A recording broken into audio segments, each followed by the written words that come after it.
Master your time zones. Know who your biggest stakeholders are and master their time zones. Number 3 is to leverage your peak hours, especially if you're like a Nigerian, right? National Grid go whine you, but no panic.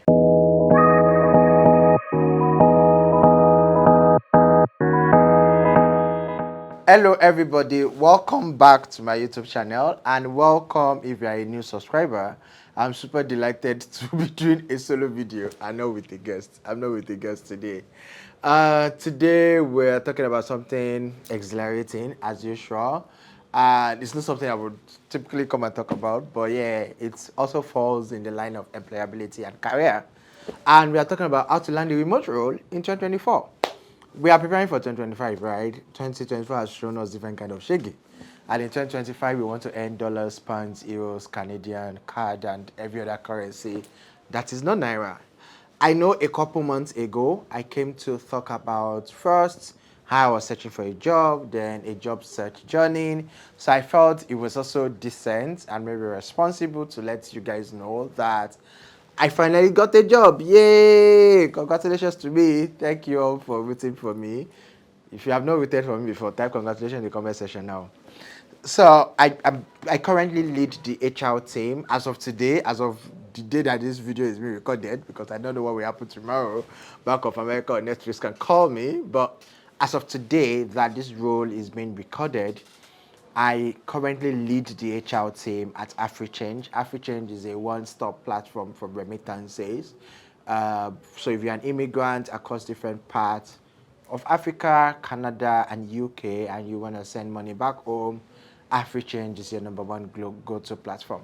This is my first remote role, and AfriChange is a Canadian company, right? So I work from Nigeria for a Canadian company. As a matter of fact, if you go to LinkedIn, you will see Edmonton. Is it Edmonton? Edmonton. Pico, what's the correct pronunciation? Canada. And but when I told my friends I got the role, they were surprised because, amongst other things, I am not one to go for a remote first role. And I love you guys. Remote workers, you're my friends. I love you so much.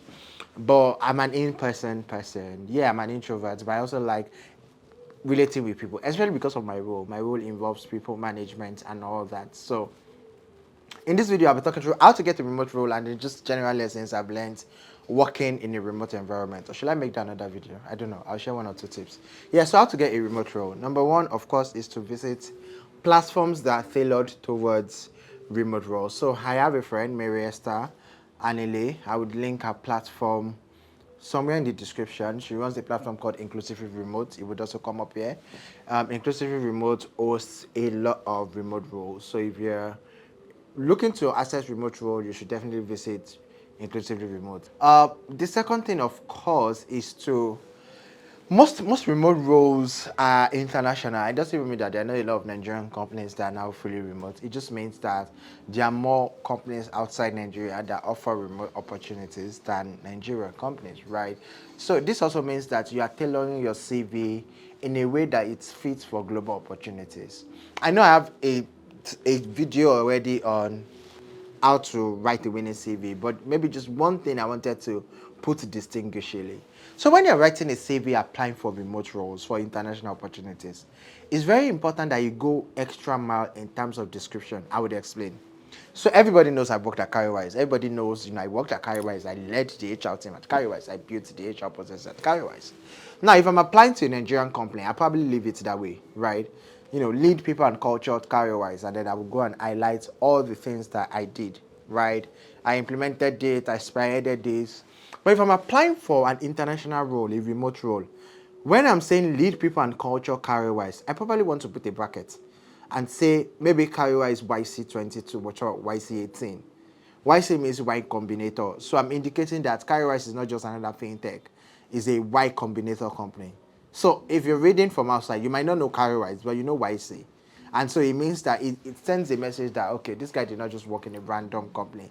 He worked in a very specific, reputable organization. Another thing, if I want to take in an extra mile, is to say that, so I put career-wise, a fintech providing wealth management to over 1 million Africans. So whoever is reading my resume that is not in Nigeria and does not know who career-wise is, knows that Carewise is a fintech that is providing wealth management services to over 1 million Africans. So by the time I start listing the things that I did, they get a clear picture. So sometimes you have to go that extra. The next thing is in your application, when you're writing your phone number, always put your country codes. When I was interviewing for a lot of roles, I received calls. In fact, there were two hiring managers. One was sitting in South Africa. Actually, three. There was a company that had three different rounds of interview with, and it was from three different parts of the world. One was called me from South Africa, one called me from France, and one called me from Netherlands. Three different time zones, right? So imagine that there was no country code. And sometimes I know that sometimes during recruitment, people should send an email, but trust me, sometimes people actually just prefer to make a phone call for a quick. In fact, sometimes recruiters call you so to schedule an email. So rather than sending you an email and waiting for 24 hours that you will see the email, they just pick up their phone and they call you to say, "Hi, am I speaking with Emmanuel? Are you available for a call by 2 p.m. tomorrow, West African time?" Right? And so imagine that you didn't put your country code, right? So those things are very minor, and but I'm intentionally highlighting them because I've also reviewed a lot of resumes that I see these challenges. So remember where I started from. To find remote roles, apply, check different platforms. I don't know the platforms, maybe I'll put them in the description. Number two, go extra mile when narrating your experiences in your CV.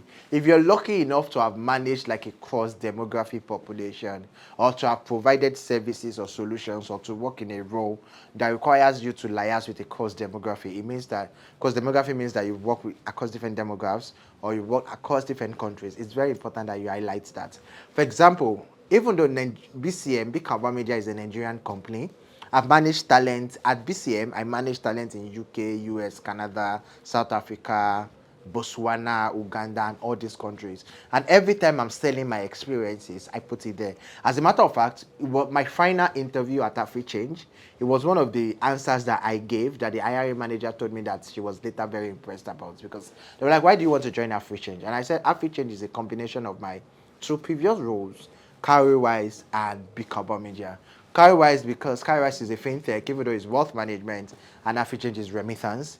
And then Big Carbon Media because Big Carbon Media, though was a Nigerian company, had population across the globe, and that sold me. That gave me an extra point, to get to the final stage, and then of course to get an offer and to get the role that I'm in today. So if you are looking for remote roles, remote international roles, obviously, I think it's very important that you just have that global mindset, that global perspective, from how you write your resumes to how you even answer questions. You are not giving local solutions when they are asking you questions. So let me be practical so that I don't, that guys, we discuss practical things here. Let me think. For example, you can say you're an accounting person, they're asking you a finance related question. You can just say, according to global practices. Like, just saying according to global practices during a conversation, even though all you've done in your life is to work with Babajide and Sons, Jolade and Sons, Shola Shobowale consulting services. The fact that you say according to global practices already sends a message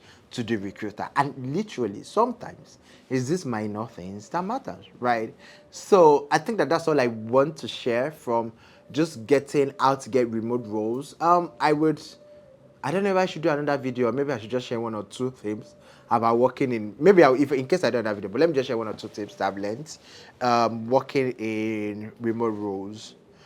Number one is the importance of proactive communication. I feel like if you're working in remote roles, is pivotal that you proactively communicate. Communicate to your manager, communicate to your direct reports, communicate to whoever your stakeholders. Don't wait before someone reaches out to you. I remember my manager gave me feedback at the end of my 45th day. The only feedback she gave was that I don't communicate enough, right? And it is weird to me because if there is someone that can communicate, it's Emmanuel Faith. And my manager kept saying, "Oh, you don't communicate enough." Like, there is never over communication at work. Actually communicate everything. And so I'm asking you to communicate. I think the second thing is find your productive hours and maximize it. So if you work in a remote role, especially if you are not on the same time zones, look at like your biggest, and this helped me a lot when I was at General Electric. In fact, my time was General Electric was very hilarious. At the page of if you open my journal at work, like my work journal, I had a work notebook. I'm very sure most of us do. The first thing on my page is literally the time zones of everybody I'm working with. So I had a manager who sat in Illinois, Texas. I had I had another manager in Kenya. Yeah, at some point I had another manager in Kenya. Then I had Ghana, South Africa, but the time zone was not that disparate. I had some. They were not my managers, but they were stakeholders. Someone who was in South Korea, someone who not it wasn't no it wasn't South Korea, it was Vietnam. Someone was in Vietnam, someone was in France, Latam. I'm trying to remember the countries now. But like I literally had like 7 or 8 people that were key stakeholders to me. And I had 2 managers, one who sat in Texas and another one who sat in Nairobi. So you can imagine how many time zones I had to juggle when I want to fix a meeting. So I think that that's one thing that is very important. You don't want to come across as incompetent. And I think it was my friend Destiny Ogedengbe that said it when he was interviewing in Bella Nigeria, that there are some things that they are innocuous mistakes. But when you make that mistake, you come across as incompetent. Like it's very harmless to miss a meeting because of time zone mix-up. It can happen to anybody. But guess what? It happens to you once, it happens to you twice, and people start to think that you are incompetent. And you are not incompetent. You just don't know your time zones. So that's like my number 2 things. Master your time zones. Know who your biggest stakeholders are and master their time zones. Number 3 is to leverage your peak hours, especially if you're like a Nigerian, right? National Grid go whine you, but no panic, right? So your peak hours might be 10 a.m. to 2 p.m. Don't let anybody disturb you. Put your phone on silent, freeze all your apps, lock out Twitter if you're obsessed with Twitter like me, or Instagram as the case may be, and just focus. Do that good work in 4 hours, right? You can also, I've worked in places where I introduced a concept called no meeting day. But even if your company doesn't have a concept like that, you can have a no meeting time. For example, my direct reports know that I don't take meeting before 11 a.m. So you can block out your calendar permanently, such that it's only very, very important things that, so you can say, for example, that from 12 to 2, that's your own time. Nobody's going to put any meeting there, and that time you can use to do deep work. Yeah. So I've talked about 3 things. One, I've talked about the importance of proactive communication. Number 2, I've talked about the importance of learning time zones. Number 3, I've talked about the importance of managing energy.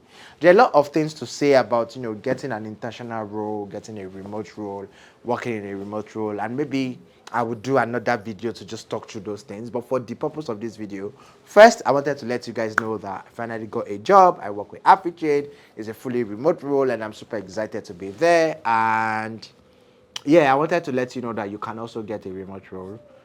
We all know that sometimes remote roles are just better, right? You work from the comfort of your house. And then the second part of this video was to just share you a couple learnings that I thought might be helpful for you if you work in a remote role at the moment. If you have any questions that you want to ask me, please use the comment section. I might reply, or I might just begin. Get in front of the camera and record another video for you. But for now, I'm going to be signing off. Thank you again for your good wishes. And if you watch up to this place, please share, like, subscribe. See you in the next video. Emmanuel Faith.